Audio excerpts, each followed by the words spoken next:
What is up, guys? It is the Bluebloods coming back at y'all with another episode in our Big 12 and 30-day theme.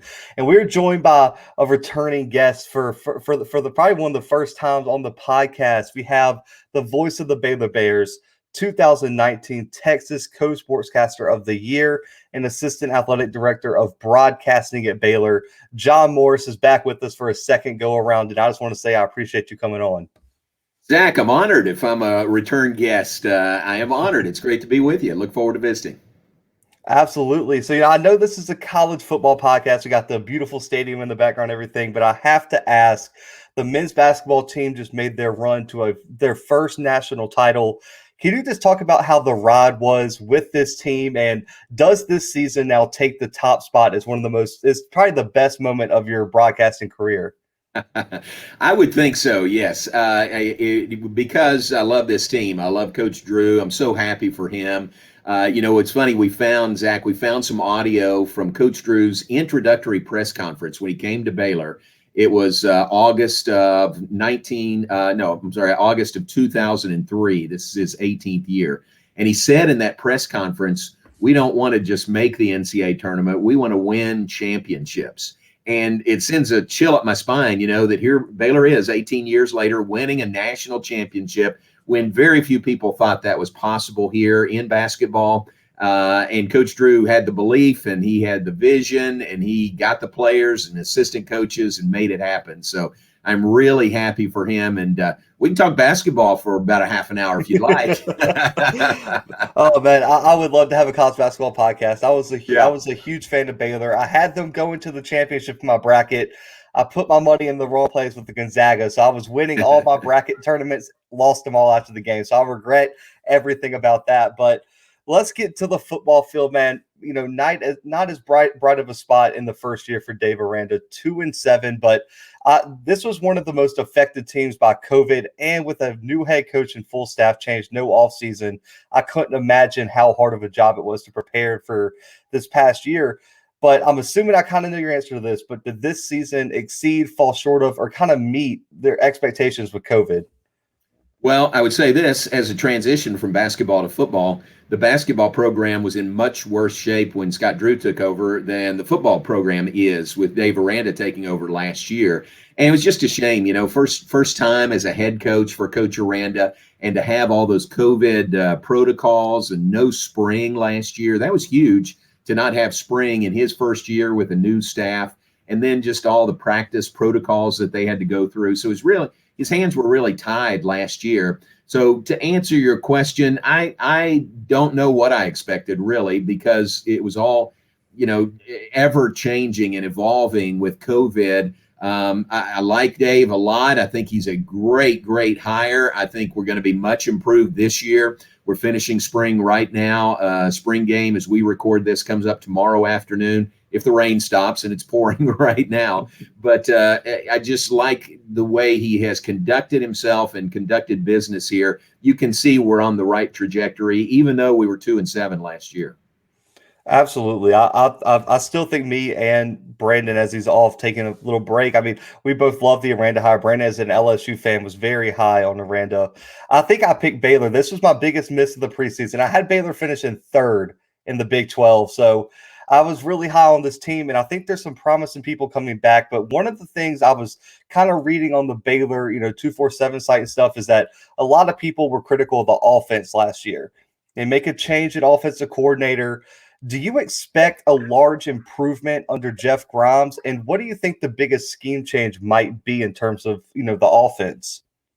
Good question. I do expect a big change, and we were not good offensively last year. I mean, last or next to last in the league. I think next to last in the league in scoring and total offense.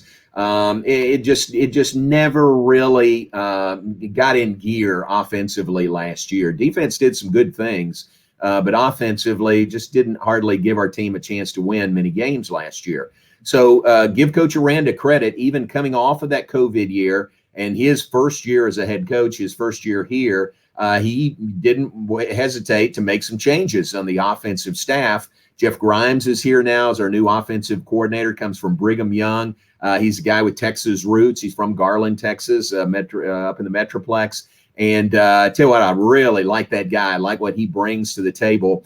And then with him is Eric Mateos, who's an offensive line coach and has worked with Coach Grimes and Coach Aranda. So it was almost like, I mean, it wasn't a package hire, but it's almost like those two are very good together. So it's great that they're here together. And then Chansey Stuckey is a new hire on the offensive side. He's the receivers coach for Baylor.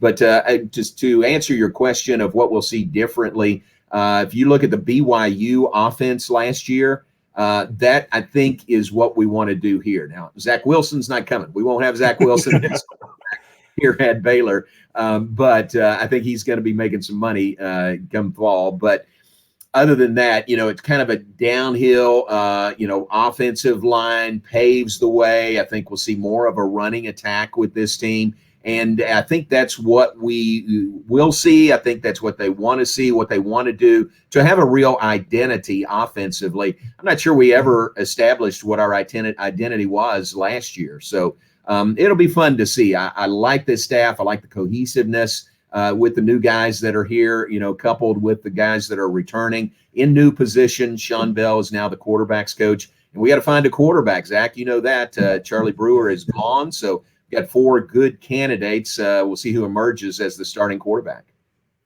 Yeah, and I was going to get to that, coming up soon. But there's one side, the defensive side of the ball is where Coach Aranda, that's his specialty. It's one of the greatest defensive minds in the country right now. There's a player on this team that I think could be a first-round pick next year. He's a superstar, and that's Terrel Bernard. This kid, I don't know why. I am just obsessed with how this kid plays. He's going to be the senior leader of this defense. He got hurt last year, which really limited him down the stretch. Do you expect Terrell to break out and be one of just the best defenders in the country? And do you think he could be that next Baylor defender that goes first round, which we've seen in some recent years? Yeah, I do. I really do. I agree with your assessment. He is really good. He just plays sideline to sideline. He's so smart, too. It's like he anticipates where the play is going and what he needs to do to bust up that play. He did have a shoulder injury at the end of last season, really hurt us when he had to go out. But he's recovering from that. They've held him out of spring completely. He probably could have done some things in spring, but I think the coaches know what Terrel Bernard can bring, so they didn't need to see him out there. So he has sat out the entire spring. He'll be 100% come fall camp. But you're right. Folks need to keep an eye on Terrel Bernard because he's going to be one of the top defensive players, not only in the Big 12 conference, but on all the nation this year. I agree. This kid has just popped. Every time I watch Baylor, I'm like, who is that? That kid is all over the place, like you said. But let's get to the quarterback battle. You mentioned Charlie Brewer moves on with his career. There's a huge hole at the quarterback position, to be honest. I mean, Jacob Zeno, Gary Bohannon, Blake Sharpman, freshman Kyron Drones, who I really like out of this past recruiting class. That kid's a stud.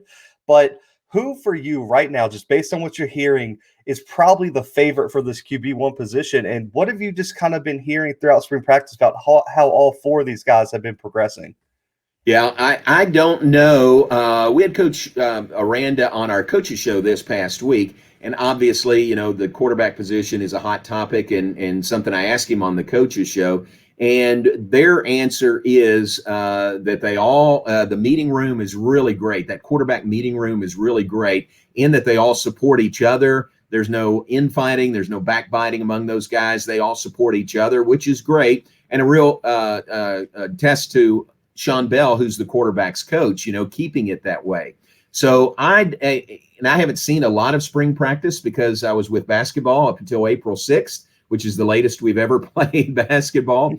But the practices that I've seen, it looks like they're giving equal reps to at least those top 3 guys, to Gary Bohannon, to Jacob Zeno, and then to Blake Shapen also. And then Kyron Drones, they're bringing him along. But I think those first 3 are really getting equal reps and mixing it up, so they are at times with the number 1 offense, at times against the number 1 defense, so it's not, if you're with number 2, you're always with number 2. So it's been good. I think it's been calculated how they have given those guys the reps and who they have been with. So to answer your question, I don't know who is leading right now.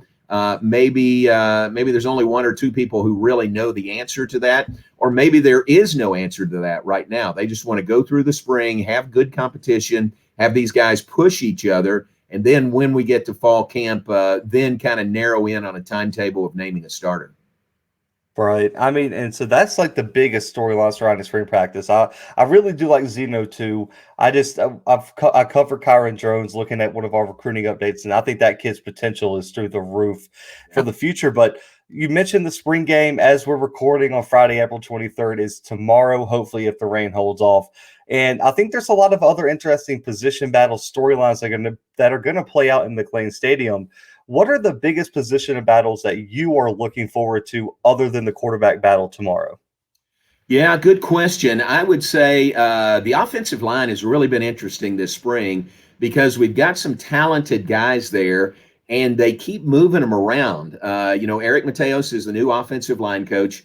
And, take Conor Galvin. Take Conor Galvin. You would think of him as our starting left tackle, which he may very well be. But I think he's probably played every position in the offensive line, and same for everybody in there. They just move them around, trying to find the best combinations, trying to find out where each player excels, maybe where they fit in the best. And I can appreciate that. With the new offensive line coach just getting to know these guys, you just want to know everything about them. And you want your best five out there, as your five starters, no matter what the position is. So I think they've really used this spring to move guys around, try them in every possible position and combination. So that's been really interesting to watch. The offensive line, our running backs, we've got good running backs, and for the most part, guys who are proven and tested. Treston Ebner leads the way there. Our receivers, the same way. We've got some really talented receivers. And then on the defensive line, I think is another interesting position. Really, both lines are interesting to me because I think that's a real key for Coach Aranda and this coaching staff is it all starts up front, and I can appreciate that. There's a transfer that's here from LSU, Apu Ika, who fills some space there at the nose tackle position. And the practices I've watched, I can't keep my eyes off him because he is fun to watch. He's a big dude, and it's fun to add him to the guys that are back. And we've got 10 starters back on the defensive side. So a lot of guys have played. A lot of guys are back, especially on that defensive side. And it's been really interesting to see them progress even in new positions for some of the guys.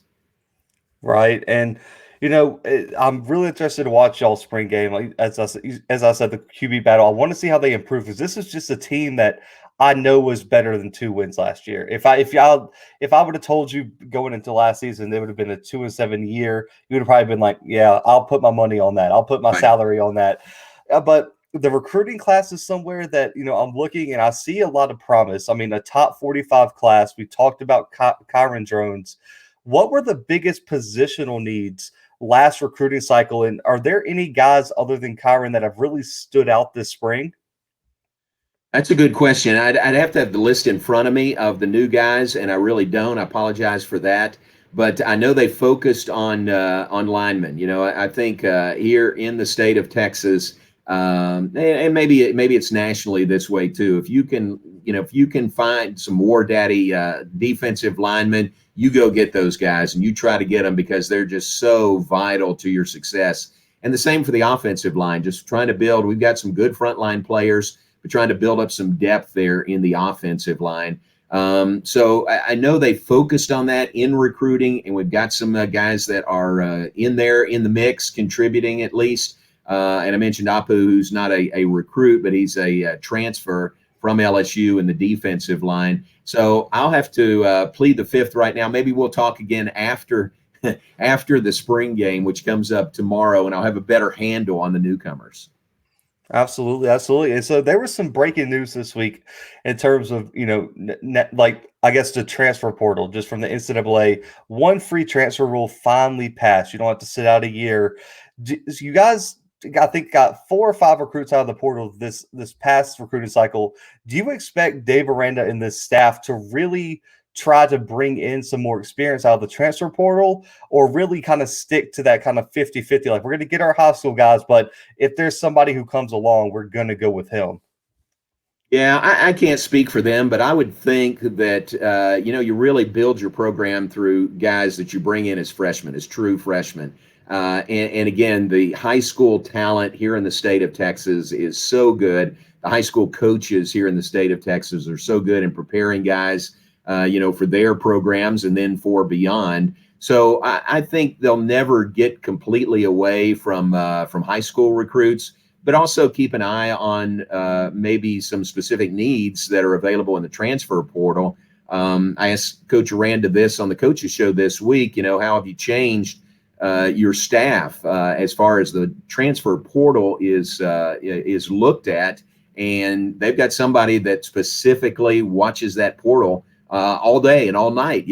Probably most schools do that now, because it can be an instant infusion of talent, and you get the right mix of somebody in a spot where you need somebody. That can be huge. Yeah, absolutely, absolutely. And there's you've been covering football. You've seen these kind of just new waves come in and out in terms of recruiting and how things work. Do you think that you look at what Florida State released a few weeks ago, where they're plugging like Tallahassee as a city now because of the new name, image, likeness law that's coming into play down in Florida? They're promoting their city, saying we're a big city where we have all these companies and stuff. How you're in Waco? How do you think a city like Waco can be sold to recruits in terms of that, be it compared to cities like Atlanta, Tallahassee, and these capital cities, I would say? Yeah, I would say, it's what is a recruit looking for? What do they want? Do they want a big city? We're not a big city. Some don't want that. Some would rather be in a place where it's a smaller city, but it's a big time athletic program, and a big time conference in the Big-12. And then I think always in football and in every sport, you look for the right fit for a recruit, a student athlete that's coming in here. We're a Baptist university, and we're proud of that. I mean, this is maybe not the right school for some people, but for others who want a small school, middle-sized school, Christian education, but playing at the highest level in the Big-12 conference and playing for not only conference championships but national championships, Baylor can be that place for you. So I think that is our niche, and I think that translates to football, to basketball, to women's basketball, baseball, softball, volleyball, all those sports. So that to me is a selling point for Baylor University, and Waco is tremendously supportive of Baylor University and Baylor athletics. There's a lot going on in Waco. Zach, you're gonna have to come here and tour Magnolia, and Chip and Joe are at the games and all those things. So that's a draw in itself. Absolutely. And I just want to say, I always look for like an awesome stadium picture to kind of put in the background. I had the hardest time picking Baylor because there are so many just amazing pictures of the stadium. You can get an outside picture from the river. You can get an aerial picture, one from inside the stadium. It's one of the best looking stadiums in the country. So that campus looks beautiful. So I'll definitely have to make it down. I have a lot of trips planned this year because COVID, no fans anywhere. So that was the first year in years that I haven't been to a football game. But I want to get to next season.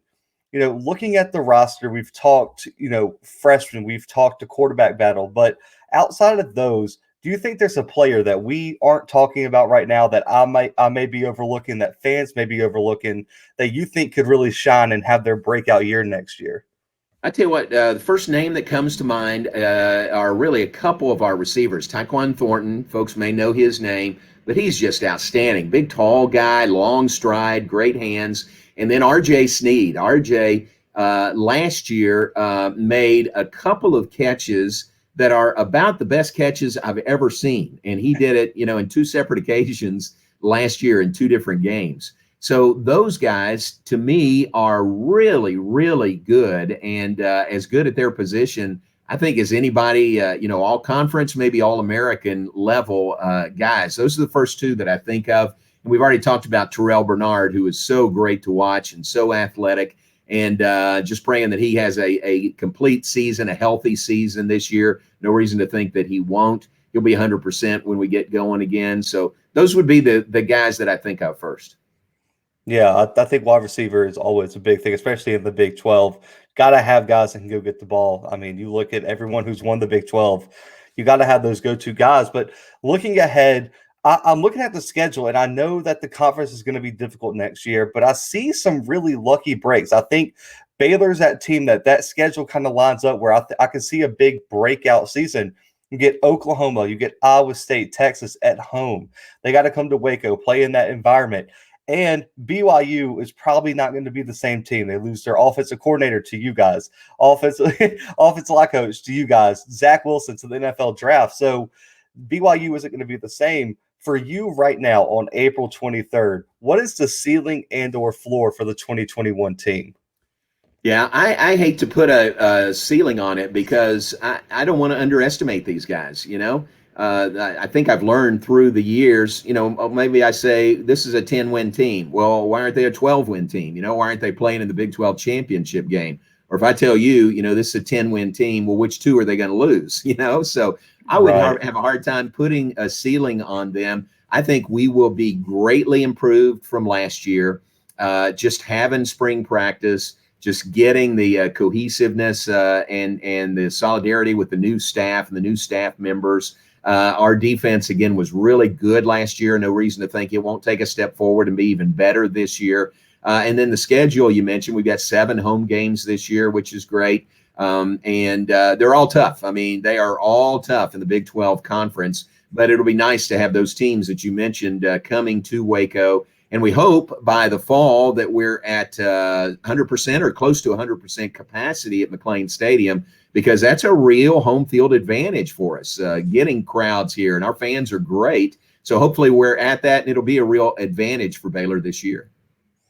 I hope so. I know everyone has their fingers crossed. Everyone should be going to get vaccinated soon, and making sure they take the proper health precautions. But I mean, you mentioned COVID. I wanted to even ask you this: is just looking back on this season, how was it different calling games and going to all these environments with near empty stadiums? Did it throw you off? Did it just not feel right? Like, just looking back on how you just kind of processed this whole last season.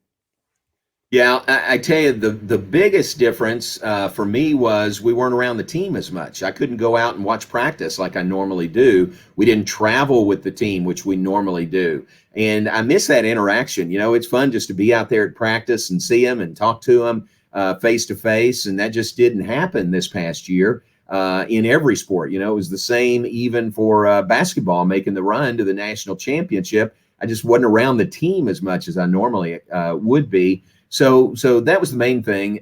Travel, we were separate from the team. And then you go to these stadiums that are normally packed and they're, 25% or maybe some even less than that. So I just hate that for the fans, because I know folks enjoy the pomp and pageantry of college football. And we really miss that. We really miss the energy that the fans bring to the stands. Absolutely. It's not the same. Even watching on TV, you could just tell, like, it's just like you have this big game, even like the Iron Bowl, like all the energy is sucked right out of Bryant-Denny. There's like 20,000 people in this giant stadium. I did not love it. But, as we come to the end, I only got 2 more questions, but this one kind of has to do with the Big 12 in general. We saw there was a lot of argument this year, Oklahoma versus Notre Dame versus Texas A&M for that final playoff spot. The Big 12 ultimately gets left out. And the reason I want to ask people this is because that very well could have been Baylor, who is the Big 12 champion, getting left out. Do you feel like the Big 12 doesn't get enough respect overall as a conference? And, how would you fix this thing where it's like all these Power 5 conference champions are getting left out for teams that maybe aren't conference champions? Yeah, I don't know. That's above my pay grade. I mean, I have thoughts on it. And listen, I'm a Big 12 guy. I support our schools. We play in our league. We play everybody, so you don't have the benefit of maybe sidestepping someone over the course of every season or every other season or something like that. So we really do have our champion has played everybody and run the gauntlet, and will play somebody in the Big 12 championship game for a second time in the same year. So I just think you earn it in our league, and it is a tough league. I mean, schools you mentioned, Oklahoma and Iowa State, Iowa State's poised to have a great year this year. Oklahoma the same way. Texas, a coaching change. And every school, it's just tough everywhere you go, and every game is just tough in our league. So I would think, I would say this kind of with my Big 12 hat on, that we deserve a seat at the table in the college football playoff. But I understand there's only 4 seats there, and they go quickly. But I don't know the answer to that. I don't know if expanding it to 5 and 1, +1 there to have 6 in the playoff, or going to 8. There's apparently some news today about that potentially moving forward with the college football playoff with a new number, possibly more than 4. But boy, it's hard to get in that playoff when there's only 4 schools that make it. And think about how many good schools there are playing college football. It's just tough to get there.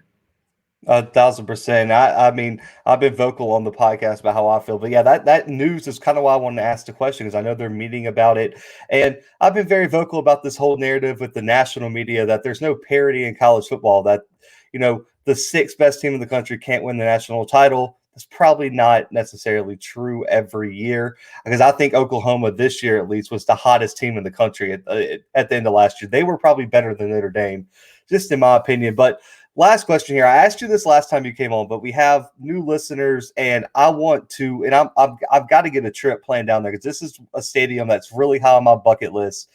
What makes Mclean Stadium one of the best environments in the Big 12?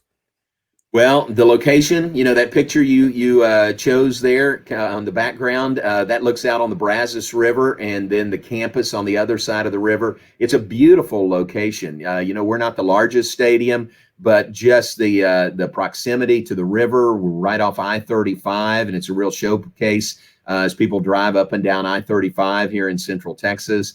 And then you can see in that picture also there's a bit of an overhang at the top, and that sort of reflects the sound back down. So it can get very loud in there.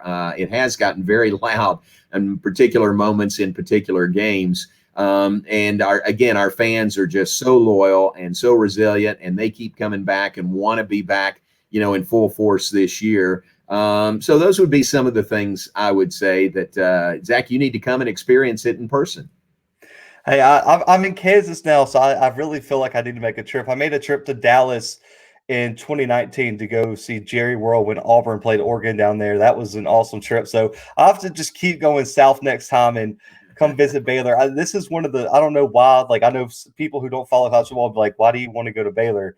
It's one of the top stadiums for me. I know we have a trip planned to Penn State this year for the Auburn game, and a trip planned to Iowa State for the Iowa State Iowa game. So I'll have to make Baylor my 3rd trip. If I come down there, I'll have to make sure to reach out to you. That way you can show me where to go on that beautiful campus. But, man, I really, really enjoyed this, having you on again. It was good to see you. But where can our listeners find you? Where can they find the radio calls, and where can they find everything you do for Baylor? Yeah, appreciate it. Thanks. Our website is BaylorBears.com. TuneIn is a great tool to listen to our broadcast. Just search Baylor Bears or Baylor Athletics or Baylor Football. On social media at Voice of Bears. So you can follow that if you're so inclined. And then our games here in the Big 12, TV games, are for the most part Big 12 now on ESPN Plus, and we've got a lot of sports that are on there. So that's a good avenue also. So I appreciate you asking, and we'll save you a spot. You come down whenever you can make it, and we'll roll out the red carpet for you. I definitely appreciate it. I will definitely make sure to make my way down to Baylor, hopefully this season and or next. And I'm not sure where they play K-State this year. Now I'm at K-State. So if you guys come up here, I'll definitely be there as well. But I appreciate it, man. But, guys, make sure to go check out John and all things Baylor football. Y'all know where to find us, man. YouTube, all podcast streaming platforms, the 2-minute drill Monday through Friday on our YouTube channel, and make sure to subscribe now. But guys, for myself, for John, and the Blue Bloods, we are out.